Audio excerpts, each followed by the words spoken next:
Hey guys, இப்போ எங்கே வந்திருக்கேன்னா இது பெரம்பலூர் மாவட்டத்தில் இருக்க ரஞ்சன்குடி கோட்டைக்கு வந்திருக்கேன். கொஞ்சம் காட்டுப்பா சுற்றி காட்டுறது வந்து ரஞ்சன்குடி கோட்டையில் இருக்க ஒரு சமஸ்தானம். இது எல்லாருக்கும் நாங்கள் பார்க்க வரோம். இதுதான் பெரம்பலூர் மாவட்டத்தில் இருக்க ஒரு கோட்டை. இருங்க நான் கண்டுபிடிக்கிறேன். இங்கே பார்க்கலாம். இதுதான் என்ட்ரன்ஸு. இது வரையும் போகணும்.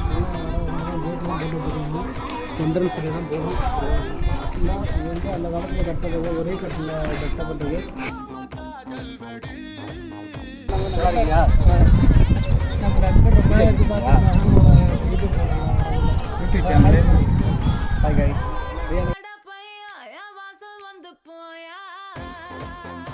இதுதான் இந்த காலத்துல ராஜா ராணிகள் வந்து ஸ்விம்மிங் பூலா யூஸ் பண்ணியிருக்காங்க.